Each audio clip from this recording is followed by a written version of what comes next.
The mindset shift that ended my money problems. My spreadsheet was a thing of beauty.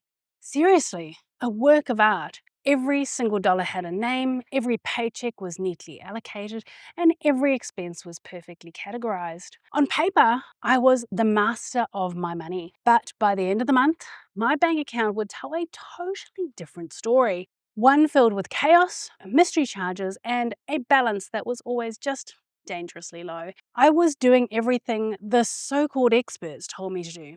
I had the budget, I had the goals. So why did it feel like I was failing over and over again?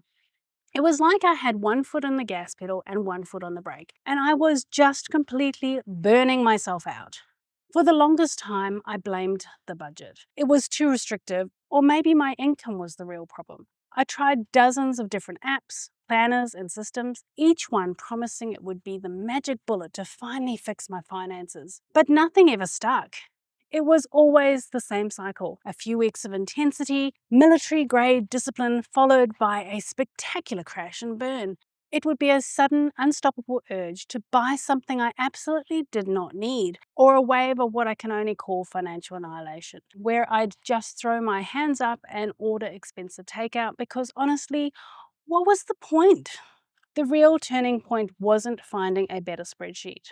It was when I finally had to admit the terrifying truth. The problem wasn't the budget. The problem was me.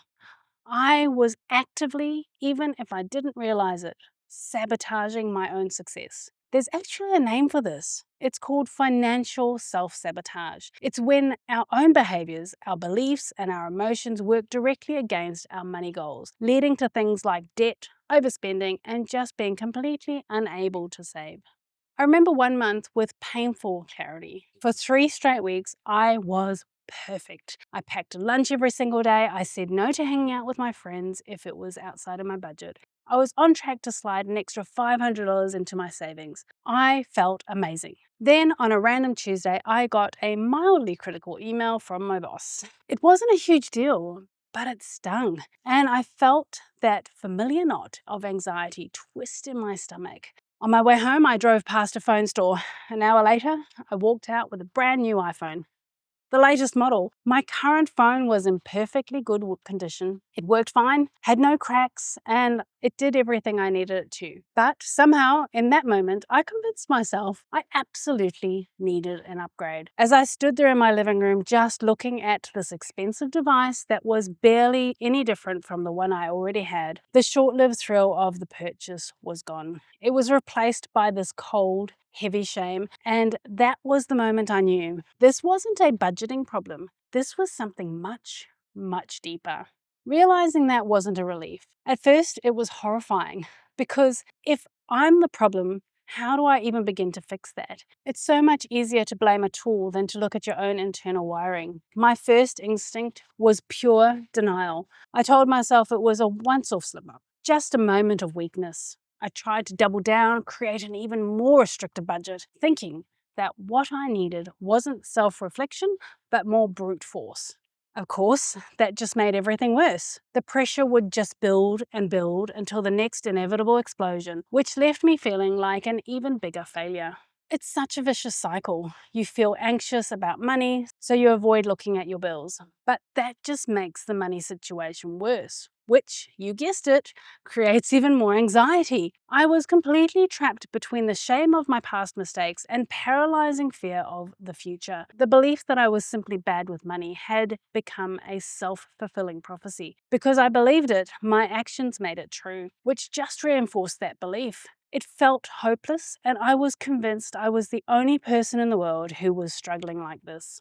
The breakthrough didn't come from a finance book. It came from a psychology book called Get Out of Your Own Way by Mark Goulston and Philip Goldberg. On the surface, it had nothing to do with money, but it had everything to do with my problem. This book breaks down all the common ways we defeat ourselves in every part of our lives. And this is the important part, the psychological reasons behind them. Reading it was like someone finally turned on the lights in a dark room. For the first time, I stopped looking at my spending as a bunch of isolated mistakes. I started to see patterns. That phone wasn't some random impulse. It was a reaction to feeling criticized and inadequate at work. The endless takeout orders wasn't me being lazy. They were a clumsy attempt to comfort myself after a stressful day. These were emotional reactions, not logical money choices. My financial decisions weren't being made by the rational, budget-making part of my brain. They were being hijacked by feelings I wasn't even aware of. And that led to the core mindset shift. You cannot fix an emotional problem with a logical solution. The spreadsheets can't heal a fear of failure. A budgeting app can't fix a lifetime of feeling like you don't deserve to be comfortable. The book hammered home how critical it is to be self-aware and to take responsibility for those behaviors. I realized I had to stop focusing on the what, the overspending, and start digging into the why. I had to become a detective in my own life and trace my actions back to the source.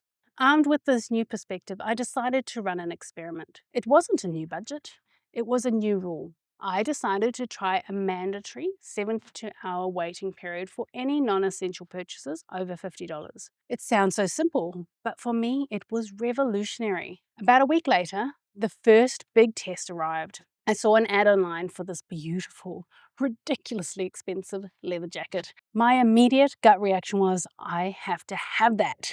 The old me would have bought it right there and then, no questions asked, just riding that high of instant gratification. But this time, I stopped myself. I said, okay, you can have it, but you have to wait 72 hours. The next 3 days were an all-out war inside of my head. My brain produced 1,000 brilliant reasons why I deserved that jacket, why it was a good investment, and why waiting for it was just plain stupid. But I held firm, and I just sort of watched my own realizations with this weird, detached curiosity. A funny thing happened. By day 2, that intense, burning need I had faded to a mild want.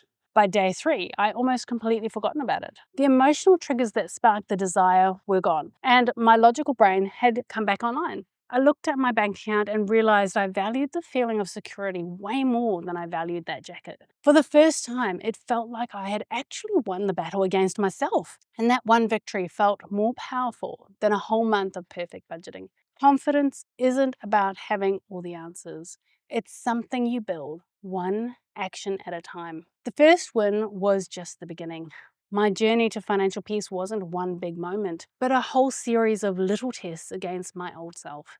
I realized I needed a toolkit of strategies, my allies to fight back. Here are the 3 that made the biggest difference for me. First, I learned to spot and disarm my triggers. Emotional spending was my biggest enemy, so I started a simple journal. Anytime I felt the urge to spend, I'd just jot down what I was feeling: bored, stressed, happy. The patterns became glaringly obvious. I found out my 2 biggest triggers were stress from work and seeing what everyone else had on social media. Just knowing that was half of the battle. Now when I felt that stress creeping in, instead of opening a shopping app, I'd go for a walk or put on a podcast. I replaced a destructive habit with a healthy one. Second, I made it harder to do the wrong thing and easier to do the right thing. I went on the digital clearing spree and I deleted social media apps and my credit card information from all of my online accounts and web browsers. That one simple step added a layer of friction to impulse buying that was usually enough to make me stop and think.